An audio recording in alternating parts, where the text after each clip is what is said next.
So it says here very clearly in Śrīmad Bhāgavatam 11.5.41 that if one fully surrenders to the Lord, fully, Lord Mukunda, Mukunda means one who offers liberation or one who offers freedom from this material world to all. He is no longer indebted to the demigods, the pitris, right, the kings, the any of the other living entities in the material world, because automatically, by pleasing him, everyone else is pleased. Right? The analogy is always given that the material world or the manifestation of the Virat Purusha is a great tree. And by watering the roots of the tree, or Krishna, all the plant becomes satisfied and fruitful.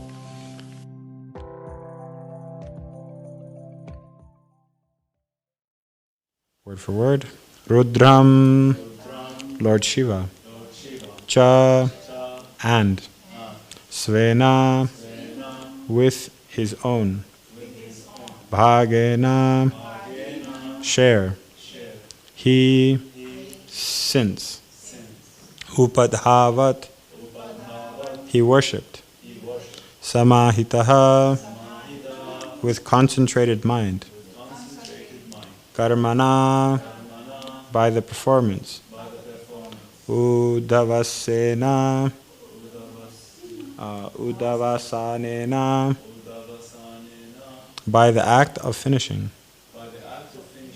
Samapan, demigods. Itaran, others.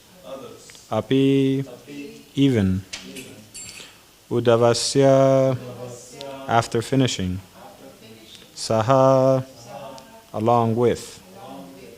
Ritvigbihi, with the priests. Sasnau, bathed. Avabritam, the avabrita bath. Tataha, then. Translation. With all respect, Daksha worshipped Lord Shiva with his share of the remnants of the yajna. After finishing the ritualistic sacrificial activities, he satisfied all the other demigods and the other people assembled there. Then, after finishing all these duties with the priests, he took a bath and was fully satisfied. Purport. Lord Rudra, Shiva, was properly worshipped with his share of the remnants of the yajna. Yajna is Vishnu, and whatever prasad is offered to Vishnu is offered to everyone, even Lord Shiva. Sridhar Swami also comments in this connection, Svena Bhagena, the remnants of the yajna are offered to all the demigods and others. Srila Prabhupada ki. Narayanam namaskrityam naram chaiva narottamam devim saraswatim vyasam tato jayam udirayet mukam karoti vachalam pangulam gayate grimya kripatamaham vande Shri Gurum Dinatarinam Paramananda Madhavam Shri Chaitanyam Ishwaram Nama Om Vishnupadaya Krishna Pastaya Bhutale Srimate Indridumna Swami Tinamine Nama Prabhupada Priyasaya Jagannati Yatra Nandamurtaye Bhakta Sukena Krishna Kirtanena Narsimhena Rakshataya Namaha Vancha Kalpatarubhyascha Kripa Sindhuye Vacha Paritanam Pavanebhyo Vaishnavebhyo Namo Namaha. Okay. So now this chapter of the Śrīmad Bhāgavatam is finishing, and we can see that everything is getting wrapped up very nicely after the great sacrifice and then the destruction of the sacrifice. Then again Vishnu comes and blesses everyone after all the cursing finished. So now everything is being wrapped up at the end of this chapter. It's pretty much the second or third last verse of this chapter, and therefore you can see it's a descriptive verse. It's simply describing the scene, the situation.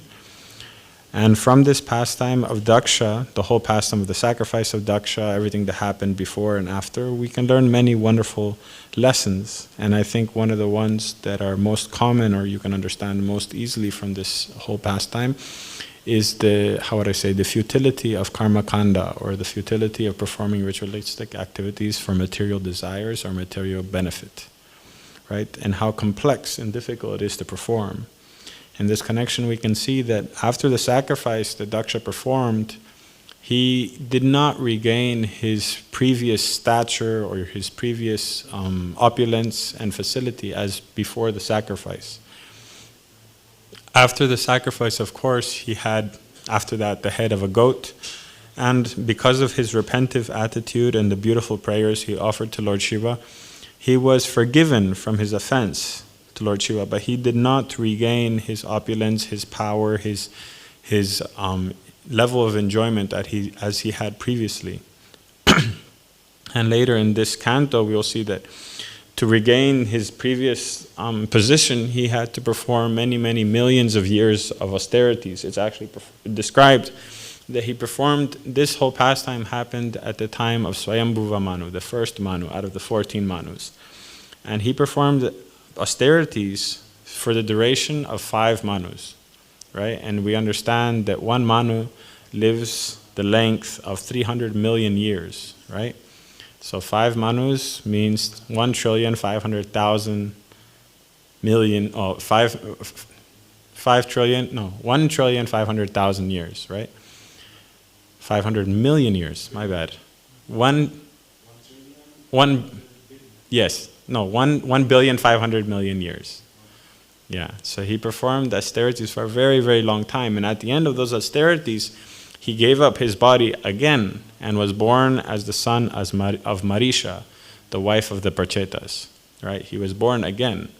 Marisha. She was the wife of the Prachetas. And then only was he able to regain his previous opulence and stature and position and enjoyment, simply because of this offense he committed at the lotus feet of Lord Shiva.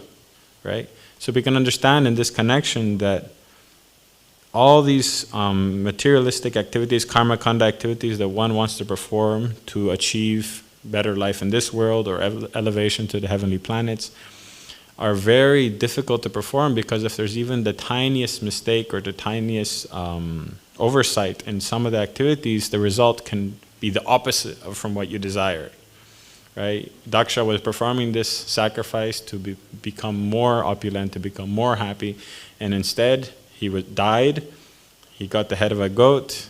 Everything was destroyed. Then he had to perform austerities just to get back to where he was before the sacrifice. Right? And he had to die again. It's described he had to die twice. Once before the head of the goat, and once again to be born again as the son of Marisha. Right? So more than the opposite, you can say, happened because of his oversight, because of his pride. I'm performing this great sacrifice, look at my opulence, and therefore he offended a pure devotee.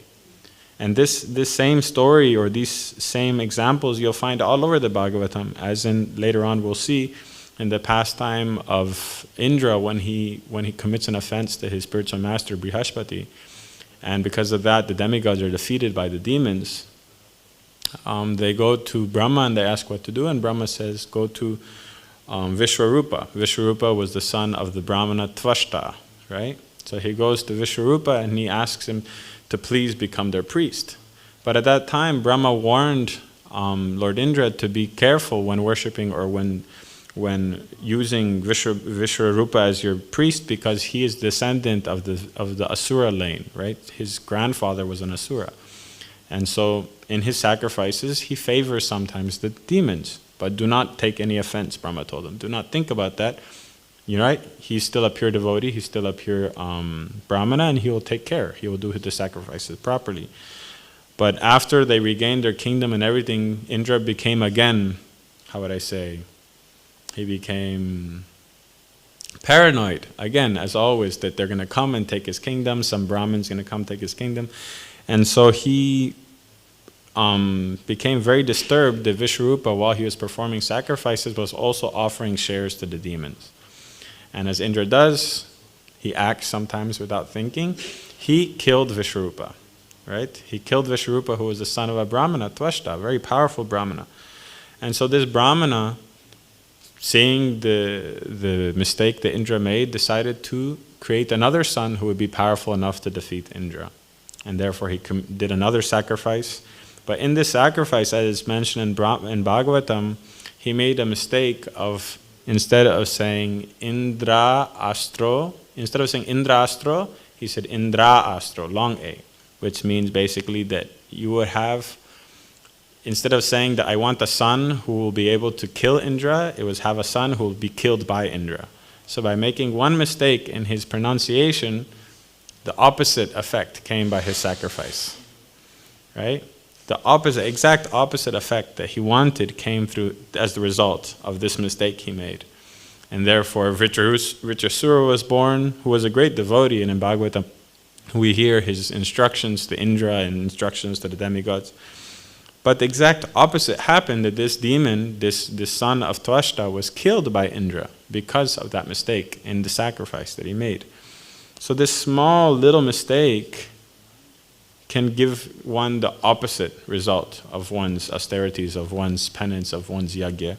And therefore we understand the futility of karma kanda and the uselessness of all these kinds of sacrifices, Vedic sacrifices, in which the goal is our own enjoyment, our own elevation to heavenly planets.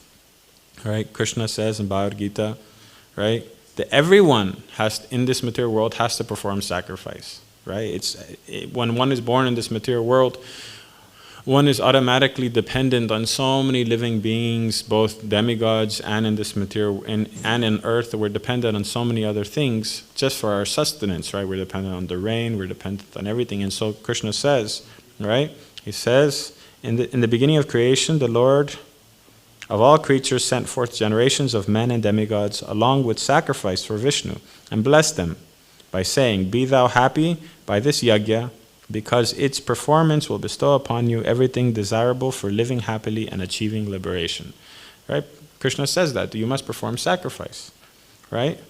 But those whose intelligence have been stolen by material desires surrender unto the demigods and follow the particular rules and regulations of worship according to their own natures. Right? So Krishna goes into great detail in the Bhagavad Gita describing the different natures of these of beings with material desires, those in the mode of goodness, in the mode of passion, the mode of ignorance, the kind of worship they perform, what results they're looking for, right? And this is all because their intelligence have been stolen by material desires. Krishna says it very clearly, right?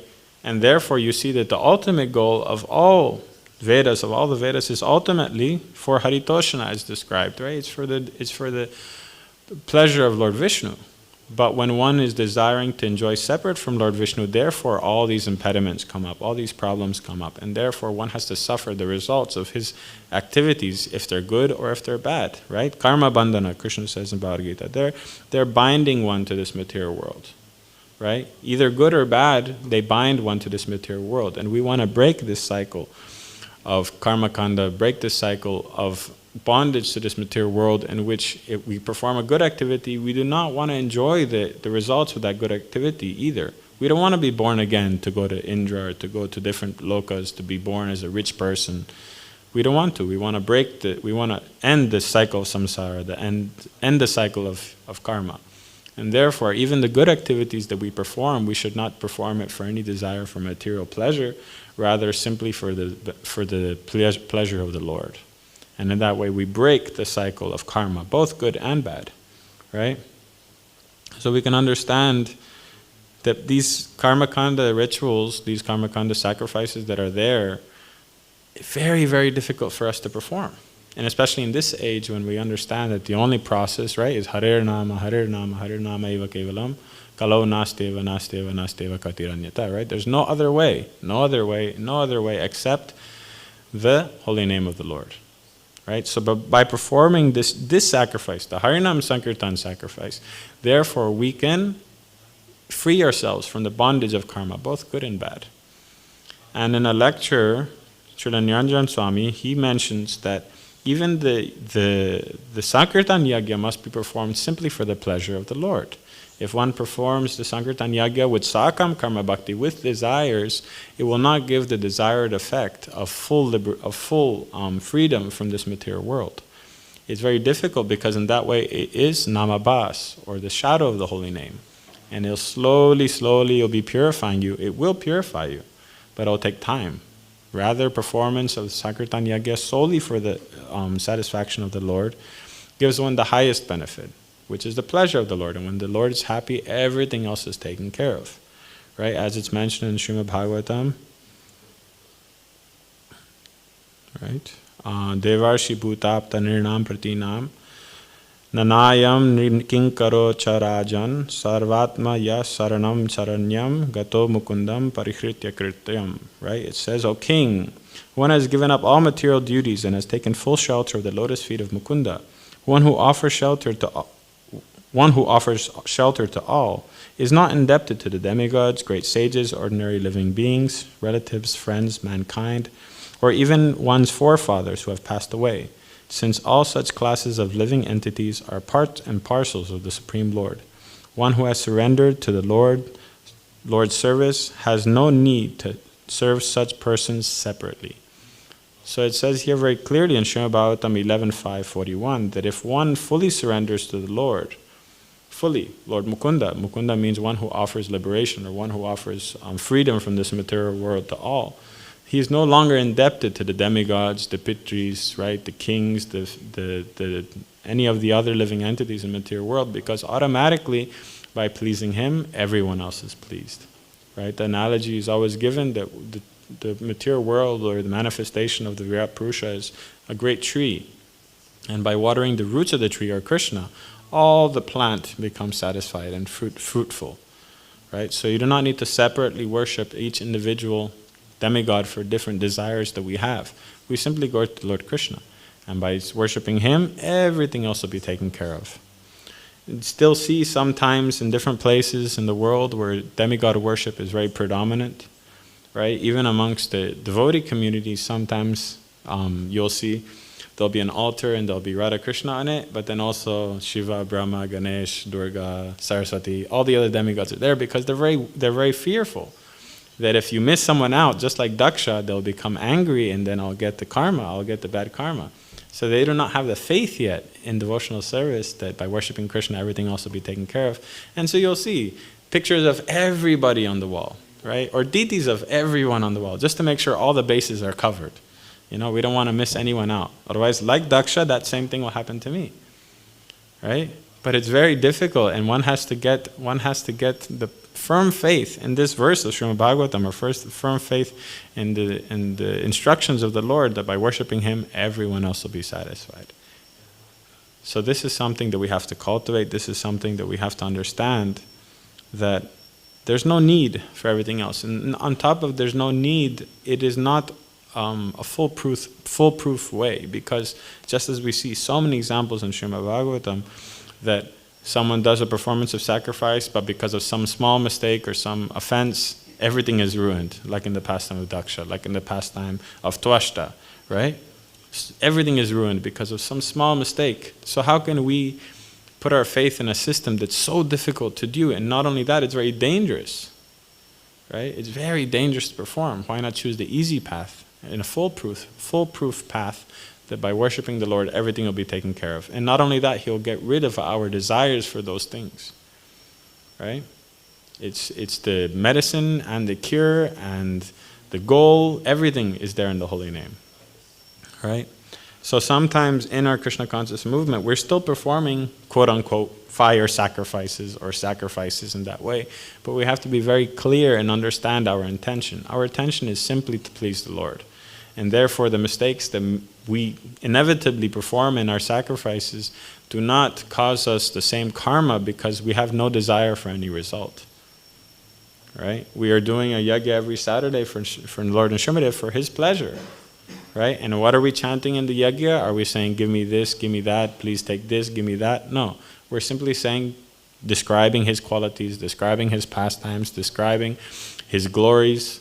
It's another form of Sankirtan, simply in the way of a yajna. And why do we perform a yajna? It's for our benefit, because we see it's a samskara. It's something that gives an impression on the mind. Right? As we know, before Bhaktivedanta Saraswati Thakur, there was no yajnas in initiation ceremonies in our line of Gaudiya Sampradaya. It was simply that the Guru and the disciple would meet, and simply by giving the holy name or giving the Gopal Gayatri or whatever Gayatri was used, that was sufficient. And that was sufficient enough for a samskara, for the devotee to go through the rest of his life and take it seriously. But Bhaktivedanta Saraswati Thakur understood the importance of a samskara to make an impression on the mind, something that happens, right? And so therefore the person can think, no, I took initiation, this happened, I remember the yajna, I remember the day, everyone was present, right? And it becomes an impression on the mind that the person remembers, and he'll take it more seriously. In other sampradayas, we see that they also have other forms of samskaras, even more, rigid and more, I don't want to say gross, but more, complex. Like in the Madhvas, they have the branding, right? The Shankha Chakra branding. That's a very strong samskara, right? You take it, and some people do it daily. They'll do their morning yajna, and they have the Shankha Chakra in the fire of the yajna. After the yajna is finished, they brand themselves. And it's a form of tilaka, and for them it's a form of purification. So in that way they're constantly remembering the samskara, and it becomes a very strong impression in the mind. Right? Why do they do that? It's for us to remember that this happened. Just like we come to Mangalarti. We come to Mangalarti, we come to Darshanarti, we chant our rounds. For what purpose? So that we are conscious, we've seen the Lord, and for the rest of the day we can hopefully maintain that level of Krishna consciousness. If we don't do something physical in this level of sadhana bhakti, it's very difficult for us to be conscious of the Supreme Lord. At the level of Raganuga Bhakti, we're always conscious of the Lord, and therefore it's described, right, in Bhakti Rasamrita Sindhu, I think it's described that the pure devotee, right, he doesn't need to wake up at a certain time, go to sleep at a certain time, worship the Lord at a certain time, because he's always worshiping the Lord. But we at this level of sadhana bhakti, we have to have things that are constant samskars, that are constant impressions on the mind to keep us conscious of the Supreme Personality of Godhead. We come to Mangalarti, and at least maybe until Darshanarti we'll be conscious. Then we come to Darshanarti, at least until noon we'll be conscious. We come to noon, at least until the afternoon we'll be conscious. And so like that, by following the sadhana bhakti and worship of the Lord, it's helping us increase the amount in the day where we're conscious of the Lord. So it goes from 10% to 20% to 30%, like that.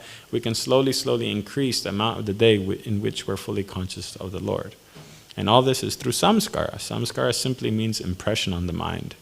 Something that makes us remember, something that we can relate to. Right? In the Pradambika Kalpamanjari described by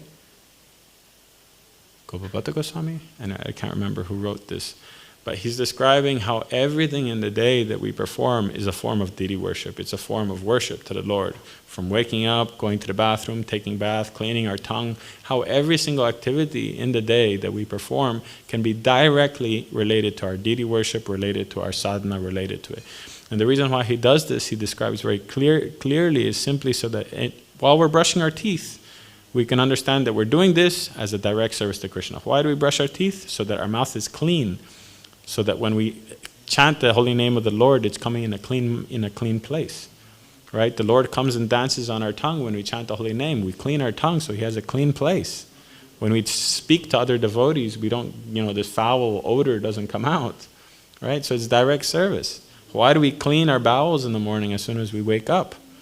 Because this material, this mala that's inside of us, right? If we don't get it out, as soon as the sun rises, what happens?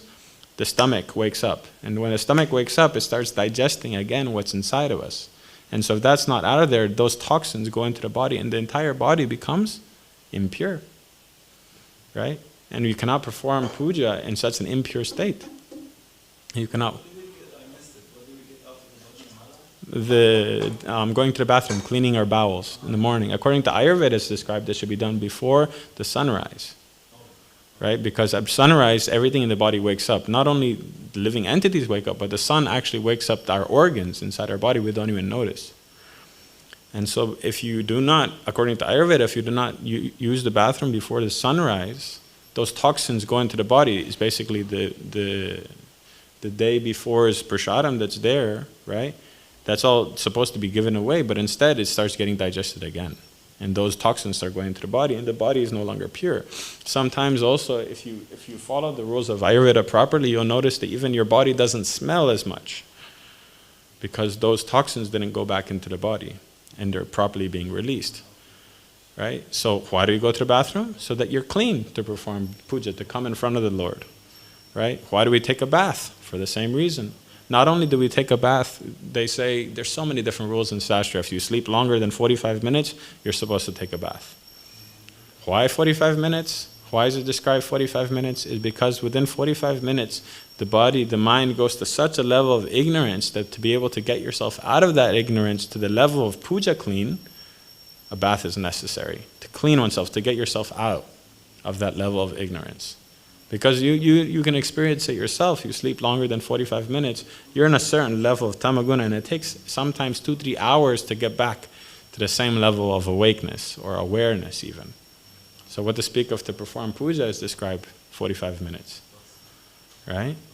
But at least in the night when we wake up, we're at such a level of ignorance, by cleaning oneself, one is able to more easily chant the holy name, focus on the Lord, right?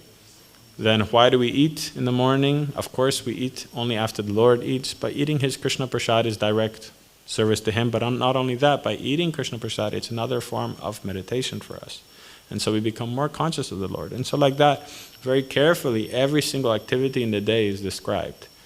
And in that way, we can be more conscious of the Lord, even when we're doing such a basic materialistic, so-called materialistic things. Cleaning ourselves, right? Cleaning the house, cleaning our bed, taking care of ourselves, applying tilak, which of course is direct devotional service. And in this way, our sadhana bhakti are all full of samskaras to help us be more conscious of the Lord. Right? Everything is there for us to be more conscious of the Lord. So these ritualistic activities described in the Vedas that are there for our own material sense gratification are not foolproof, as mentioned before. It's not foolproof, and it's very risky. As we see in this pastime, the opposite, more than the opposite effect was given to Daksha because of the mistake of pride. Right? So we follow our sadhana bhakti, we follow our devotional service, we perform Sankirtan Yagya, and we try as much as we can to perform it 100% for the pleasure of the Lord, not for our own material gratification or enjoyment. And in that way, slowly, slowly, slowly, we'll be purified from the anarthas of material desires and be able to perform everything we do 100% for the Lord. And then we'll be freed from this material world, or even freed from the desire for anything and fully surrendered to the desire of the Lord. If he wishes us to be in this material world, birth after birth, preaching, we will be so surrendered that that will be very happy and considered the highest bliss. Right? This is another thing that sometimes devotees, it's considered, oh, when I go to the spiritual world, I want to be a gopi, or I want to be a cowherd boy, or I want to be, a parent or a family member of Krishna. But we have to understand that whatever situation we end up in the spiritual world, we're going to be supremely happy, unlimitedly happy, right? Because in that situation, that was our eternal relationship with the Lord, and there is no discrepancy. There's nothing that we are lacking in that relationship, right? Uddhava, one of the greatest devotees of the Lord, he desired to be a blade of grass surrounding Govardhan. Right? He wanted to be a clump of grass so that the gopis would come and walk over him on their way to see Krishna. And maybe during the rasa dance, he would be so lucky to have their lotus feet touch his head. That's Uddhava. Who are we to consider that, no, I have to be a gopi? And not any gopi, I want to be closest to, no. Right? Previously, when devotees used to go to Radhakund, sometimes to the Babajis, they used to go, and these Babajis weren't all exalted devotees, and so they used to give something called Siddha Pranali, which is what they describe who you are in the spiritual world. Of course, it wasn't real, right? And you could even see that many of the Western devotees would get, gopis forms or things like that because they would give more dakshina if they got a better form, right? So, oh, you're this such and such a gopi, oh, very good, here's 1,000 rupees.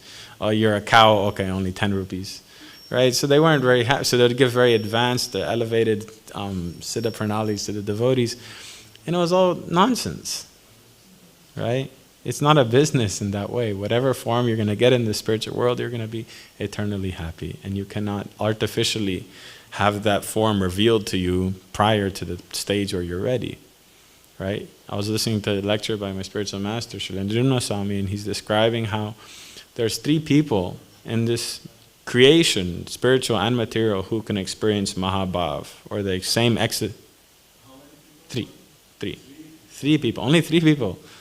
One of the people is Srimati Radharani. Now you can see how special it is. The second person is Mahaprabhu. And the third person is Madhavendra Puri.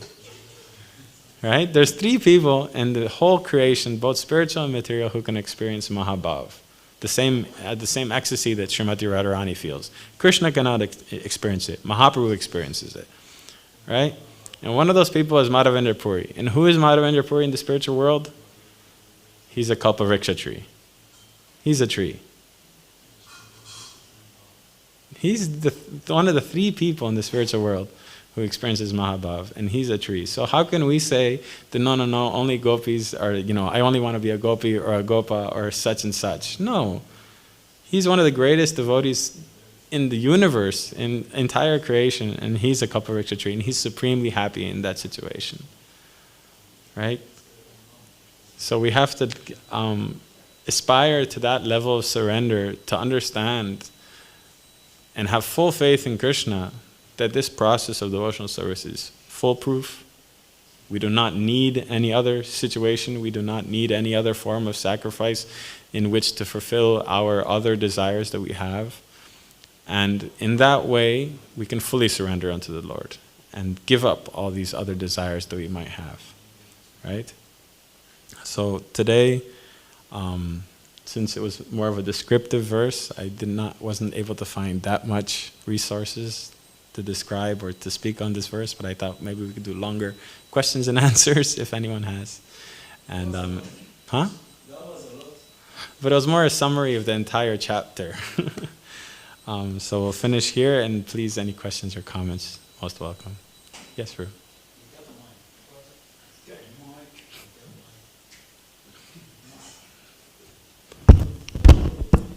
Hi Krishna.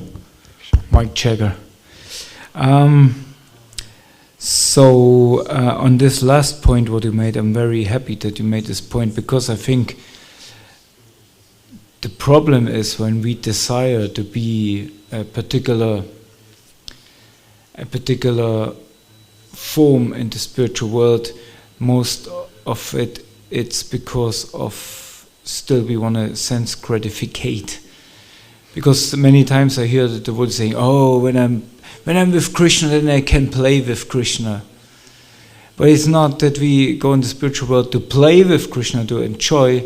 We go back to the spiritual world to be enjoyed.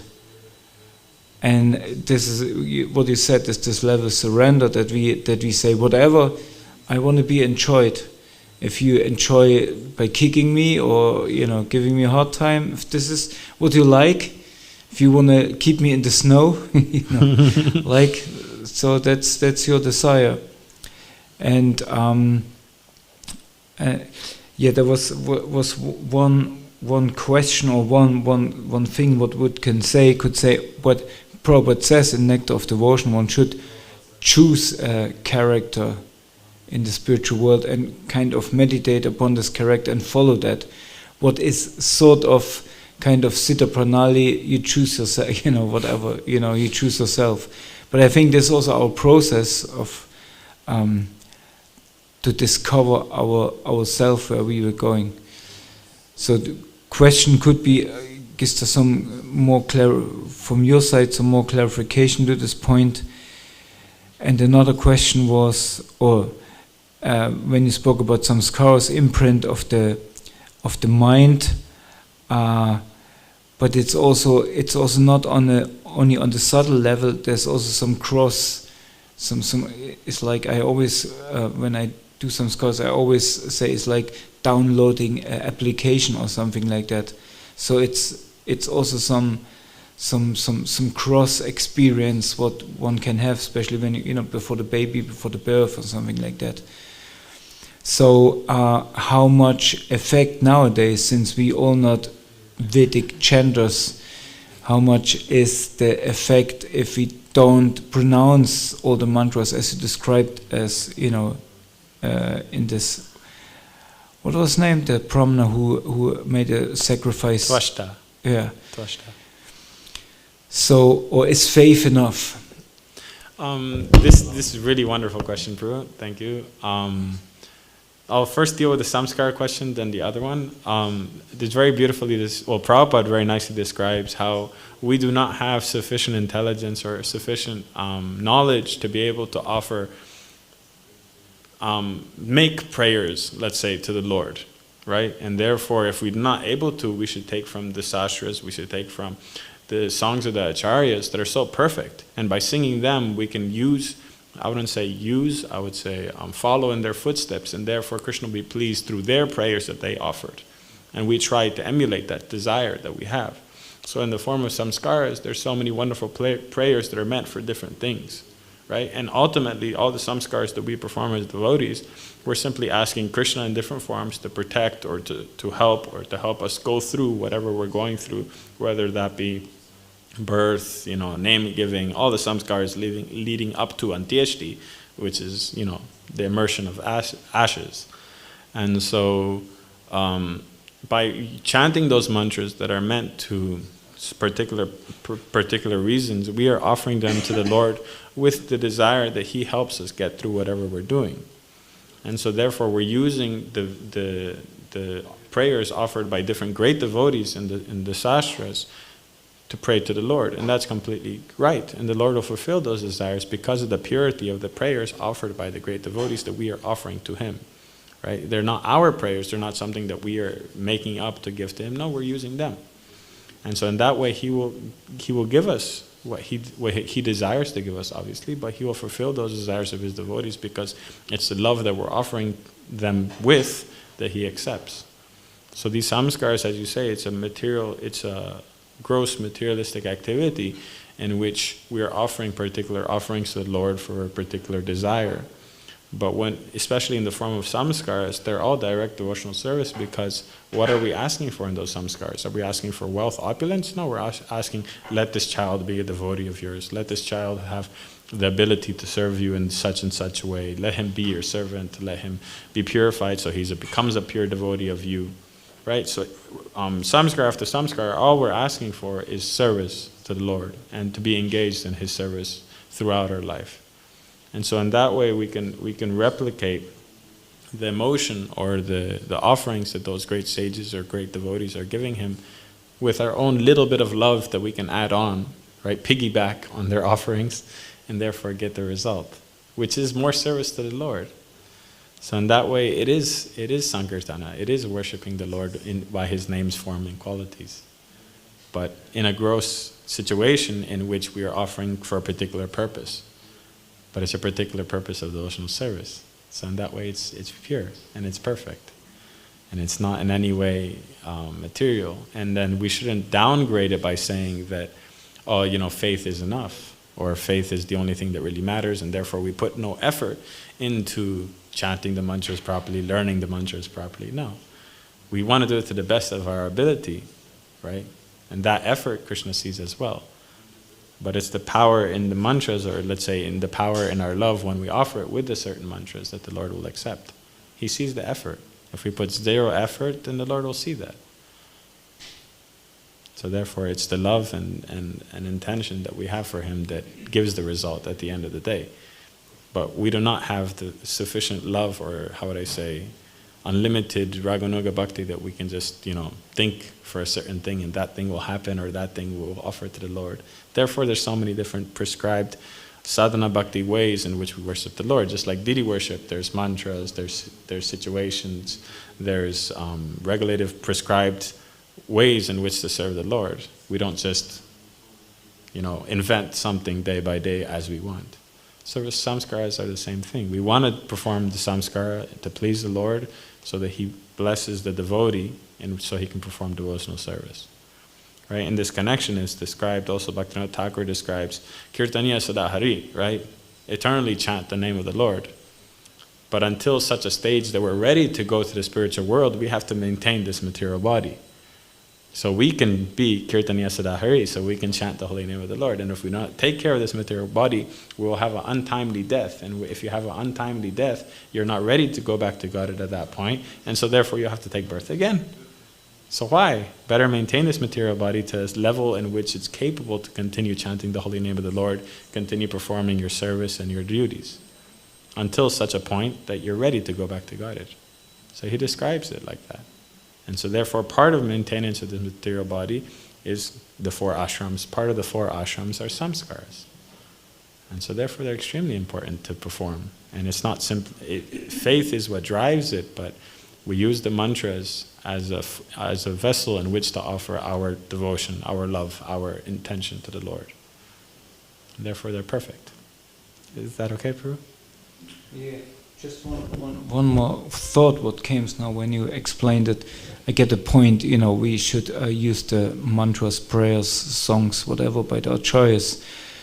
But, I, for example, I'm how to say, devotees using me to make up prayers all the time, to pray for whatever stuff. So what about that? But Am I condemned? No. But Prabhu, what do you do after you're offering the prayer simply almost like a sankalpa, right? You're telling the Lord, this is the situation, please do such and such, and then what do? You offer Nrsimha Kavacha, you offer Ugram Vidam, you offer the mantras with Tulsi, you're offering all the prescribed ways of worshipping the Lord. It's not that you're doing it instead of, it's simply another thing. Understand? It's kind of like you have a Rajbhog plate in which you offer it to the Lord. Certain things have to be there. But if one day we decide to make something extra, it's great, but we don't put it in exchange what his standard offerings are, what's prescribed. So we have the way in which we offer the Lord. If we want to do something extra, that's okay as long as it's within the boundaries. But the way how you do it, Prabhu, is simply like a sankalpa almost, you could say, in which you're describing the Lord, this is the situation, these are the circumstances, please help them in such and such a way, right? And then you make the puja, and then you perform the worship of the Lord just like you do every day, and therefore the Lord is conscious of that. He's always conscious, but you're simply informing him, just like you need help from your father, from your friend, you tell them the situation.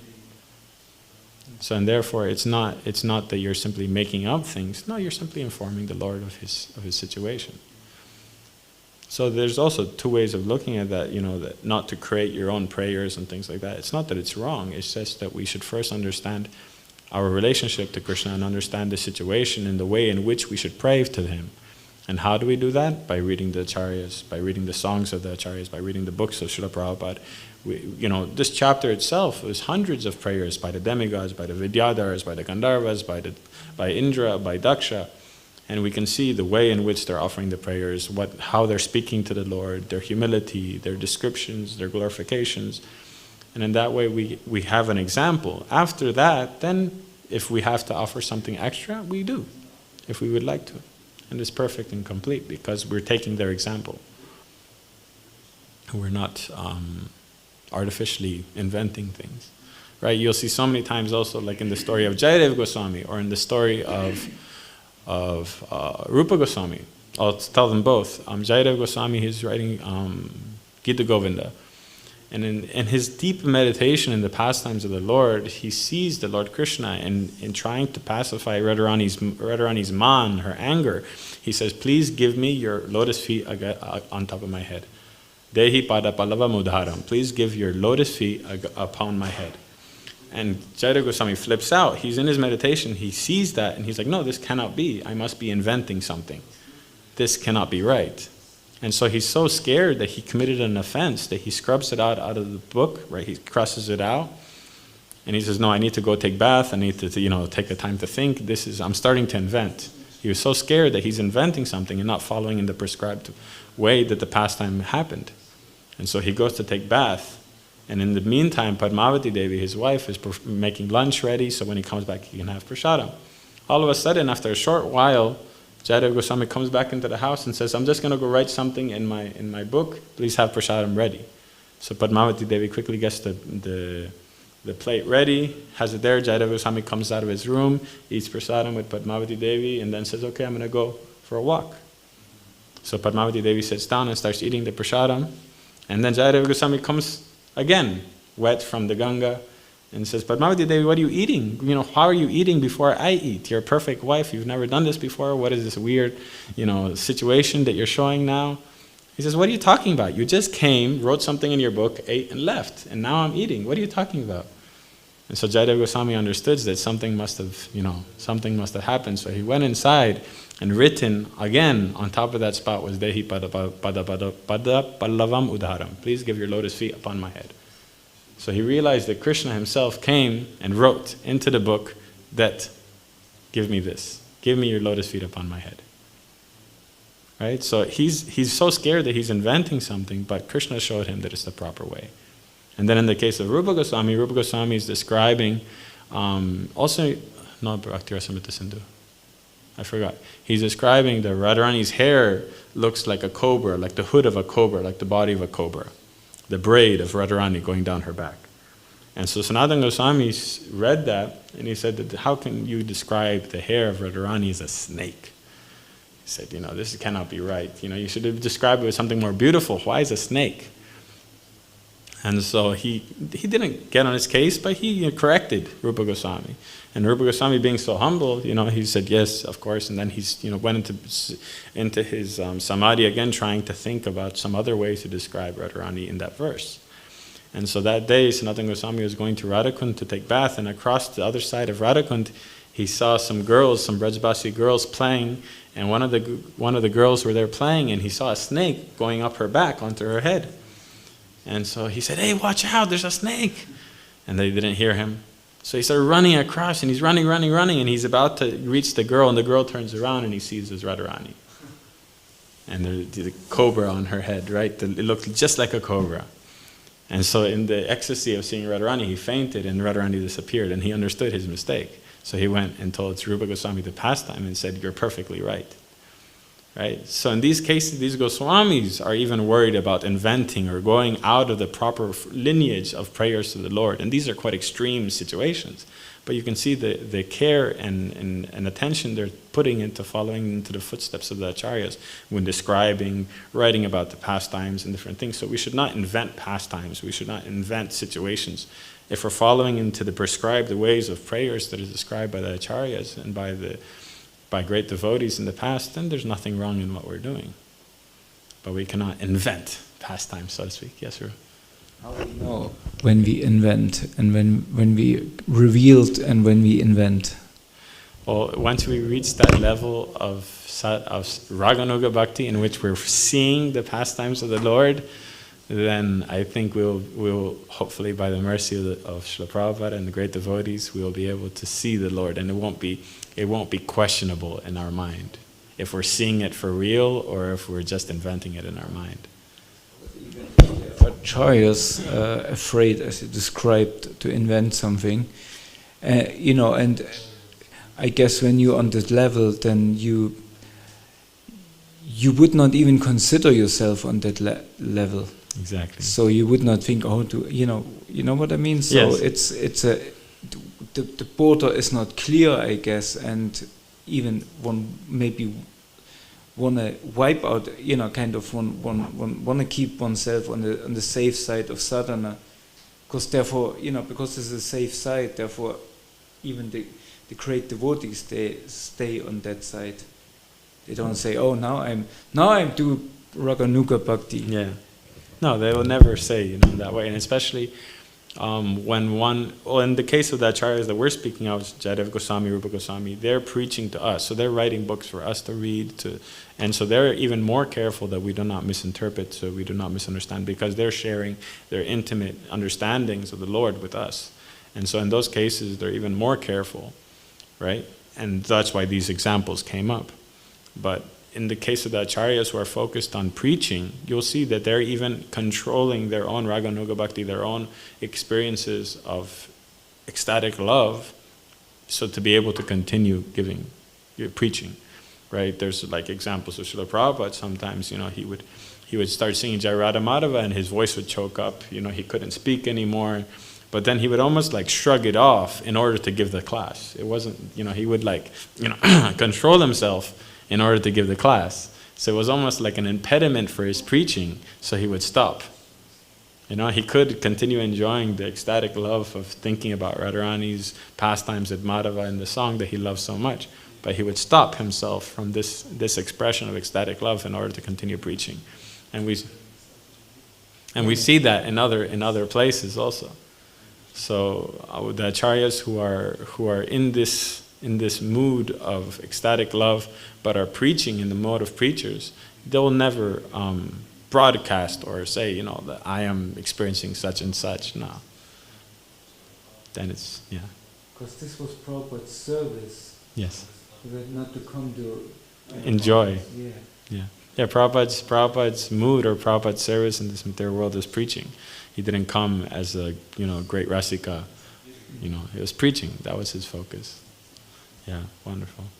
And the other question you had, not question, was about the Siddha Pranali, or imagining a certain position in the spiritual world and working towards that. That is not the same thing as saying, I am such and such gopi, I am such and such person in the spiritual world. I have this name, I am this person. No, it's more being able to relate or to create a relationship with the Lord through, I wouldn't say visualizing, but understanding the mood of a certain pastime and trying to, work towards that level of purity. And so in that way, it's not the same, It's not the same as, saying, I am such and such manjari. It's, my service is this and this. In the time of Chaitanya Mahaprabhu, you can see all the acharyas when they would get initiation from such and such Goswami. The Goswami would say, you're such and such person, and this is your mood, and this is your seva.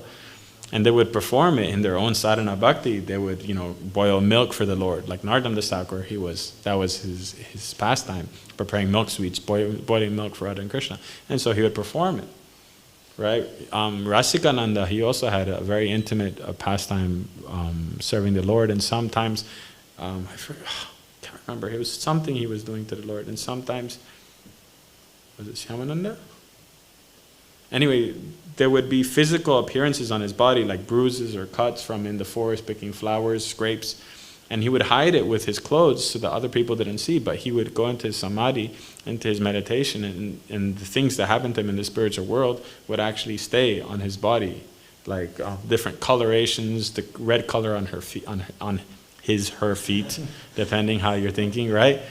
And they would stay, but he would hide it. He wouldn't want people to disturb his ecstasies by bringing that out and causing, so scared of becoming proud. And so those are such high levels of devotees. But as Srila Prabhupada says, we can start creating a relationship with the Lord through a certain form or pastime that He's in, and in that way it helps us understand Him and understand our relationship to Him. But it's not that we're artificially deciding, or someone's telling us that this is who you are and this is your service and you're a gopi, so you have to dress like a gopi, etc., etc. No. That's sahajya. Yeah? Okay. Thank you, Prabhu. Any other questions or comments?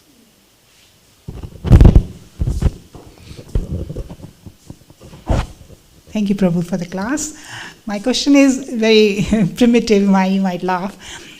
You were mentioning about the losing your bad karmas and good karmas by doing the bhakti. For me, good karmas is an impetus to perform the bhakti. Yes. So if we lose it, so what caused us to go forward? And how is this good work different from the pious activities? Yes. So what's the difference? Thank you. Okay, very good question, Mataji.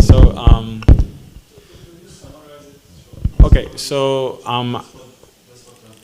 in Bhagavad Gita, Krishna describes good and bad karma as being binding to this material world. And if we are looking to be good people or like to perform good activities, it's an impetus for our devotional service. So how is that something that we don't want? How is that something that we do not desire? Correct, Mataji? Right. So the answer is very simply that good or bad karma in this material world, if we, let's say you go to the shop, you give 10 rupees and you want something back, right? So I give 10 rupees, I have to get that something back, right? I perform something, I'm going to get something as a result. So I'm performing some good activities, I'm going to have to stay in this material world until I can enjoy that result of that material, of that good activities. We do not want to stay in this material world, right? Some activities do not reap results in this same life. Right? Like, for example, different ritualistic activities that you can perform to be elevated to the heavenly planets. Right? We do not want to do that because we don't want to go to the heavenly planets. Right? We do not want a lot of money, and so we don't want a lot of money for ourselves. Of course, in Krishna's service, millions and billions can be used, but it's not that we want it for ourselves, so we do not perform activities for that good result. It's not that we don't give food to hungry people, we do not, help someone in need, we do not, do so many things that you can quote unquote say are good or pious activities, but we're not performing them for the desired result. We're doing it simply because we are devotees of Krishna. We're compassionate to the living entities. We see a hungry animal, we help them. But how do we help them? Do we just help them materially? No. We chant the holy name to them. We give them some prasadam, knowing that that's going to benefit their soul, not them as a body. We're not creating hospitals in order to get material benefit. No, we're creating hospitals where prasadam will be served, where devotees are doctors, where Krishna's names will be playing all the time. Anyone who passes away in that hospital will hear Prabhupada chanting Mahamantra and will go back to the spiritual world. So it's more like a spiritual world factory, just like anyone comes in, boom, you know what I mean? So yeah, it's a teleportation device, like, so anything that we perform as devotees, we shouldn't do it with a sense of material good benefit rather than eternal good benefit to the soul. And so that physical activity may be the same, feeding the hungry. We go to Ganga Sagar every year, which is actually coming up soon, and thousands of people eat every day. But we're not like the other Karmakanda camps that are all around, made by some Birla company or Tata Cement or whatever. We're doing it because those people who are coming are eating prasadam. The activity looks the same. 1,000 people come eat, they go, another 1,000 people come eat, they go, all day eating, serving prasadam. But it's because it's prasadam, not because we're feeding the hungry. So the focus is Krishna, not the focus, I feed this hungry person, I will get 10 times back, 100 times back, 1,000 times back. Because it's Ganga Sagar Mela, you get 100 million times back the benefit. We don't care about that. We want that person to eat prasadam and become a devotee.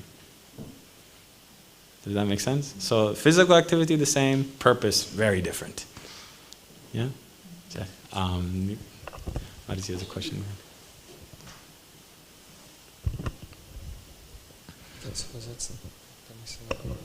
Ich denke, man kann sich doch vollkommen auf Krishna verlassen.